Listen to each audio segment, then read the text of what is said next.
लोकसभा चुनाव के छठे राउंड की वोटिंग 25 मई को होनी है। इस राउंड में 8 राज्यों की कुल 58 सीटों पर वोटिंग होगी।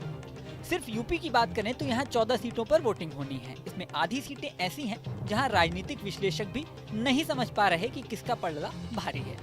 सबसे बड़ी बात है कि ये राउंड ऐसा है जिसमें राजा भैया और धनंजय सिंह दोनों की ही असली परीक्षा होगी। बेशक से ये दोनों चुनाव नहीं लड़ रहे हैं, लेकिन छठे राउंड में असली खेल इन दोनों के चेहरों पर होगा। आइए इसकी वजह डिटेल में आपको समझाते हैं। उत्तर प्रदेश में जिन 14 सीटों पर वोटिंग होनी है वो हैं भदोही, सुल्तानपुर, प्रतापगढ़, इलाहाबाद, फूलपुर, अंबेडकर नगर, श्रावस्ती, डुमरियागंज, बस्ती, संत कबीर नगर, लालगंज, जौनपुर, मछली शहर और आजमगढ़। इसमें वो इलाके भी शामिल हैं जहां राजा भैया और धनंजय सिंह का रुतबा है।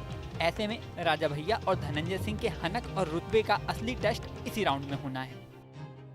इस राउंड से पहले कुंडा विधायक और जनसत्ता दल के अध्यक्ष रघुराज प्रताप सिंह उर्फ राजा भैया ने ऐलान कर दिया है कि वो किसी भी पार्टी का समर्थन नहीं करेंगे। पर जिस तरह से उन्होंने उत्तर प्रदेश में एंटी इनकम्बेंसी की बात की और जिस तरह से केंद्रीय मंत्री अनुप्रिया पटेल से बयानबाजी की, उससे तो यही लगता है कि वो बीजेपी के खिलाफ बैटिंग कर रहे हैं। अखिलेश यादव ने भी एक भाषण में इशारों में संकेत दिया कि राजा भैया का समर्थन उन्हें मिल गया है। सुनिए अखिलेश यादव ने क्या कहा। बताओ, आपको चारों तरफ से समर्थन मिल रहा है कि नहीं मिल रहा है? बताओ, कांग्रेस का समर्थन मिल गया कि नहीं मिल गया? अपनी आप पार्टी का समर्थन है कि नहीं है? और जो लोग थोड़ा बहुत नाराज रहते थे, आजकल वो भी साथ आ गए कि नहीं आ गए? बताओ, आपकी सब तरफ से मदद हो रही है कि नहीं हो रही? और जो बीजेपी वाले सांसद हैं वो रो रहे हैं कि नहीं रो रहे हैं? बता दें कि राजा भैया का कम से कम 4 सीटों पर यानी प्रतापगढ़, श्रावस्ती, भदोही और इलाहाबाद में प्रभाव है। इन सीटों पर उनके इशारे पर कई हजार वोट प्रभावित हो जाते हैं। इसके अलावा अखिलेश के पीडीए फॉर्मूले की अग्नि परीक्षा भी इसी चरण में होगी, क्योंकि इस फेज में हर सीट पर करीब पिछड़ी जातियों के काफी वोट प्रभावी हैं। कई सीट ऐसी हैं जहां अल्पसंख्यक, यादव और अन्य पिछड़ी जातियों का बड़ा हिस्सा तबका वोट करेगा।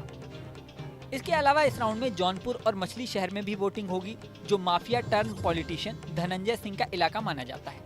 धनंजय सिंह के राजपूत वोटों में तो पैठ है ही, दूसरी जातियों के वोट भी उन्हें मिलते हैं। धनंजय सिंह बीजेपी के साथ हैं। ऐसे में जौनपुर और मछली शहर में अगर बीजेपी हारती है तो यही कहा जाएगा कि धनंजय सिंह का जादू नहीं चला। जौनपुर सीट पर बीजेपी ने पूर्व मंत्री कृपाशंकर सिंह को उम्मीदवार बनाया है, जबकि समाजवादी पार्टी ने पूर्व मंत्री बाबू सिंह कुशवाहा को मैदान में उतारा है। मछली शहर में बीजेपी ने मौजूदा सांसद बीपी सरोज को फिर से टिकट दिया है। सपा ने 3 बार सांसद रहे तूफानी सरोज की 26 साल की बेटी प्रिया सरोज पर भरोसा जताया है। जाहिर है इस बार बीजेपी के लिए यहाँ का चुनाव आसान नहीं होगा। इन सीटों के अलावा भदोही सीट पर भी लोगों की नजरें हैं। भदोही सीट ऐसी सीट है जहां मुकाबला बीजेपी वर्सेस कांग्रेस नहीं है, बीजेपी वर्सेस सपा भी नहीं है, बल्कि बीजेपी वर्सेस टीएमसी है। यहां ममता बनर्जी के कैंडिडेट ललितेश त्रिपाठी से बीजेपी के विनोद कुमार बिंद का मुकाबला है। अब छठे राउंड में क्या होता है ये तो समय ही बताएगा। इस वीडियो में फिलहाल इतना ही। बने रहिए न्यूज नेशन के डिजिटल प्लेटफॉर्म पर।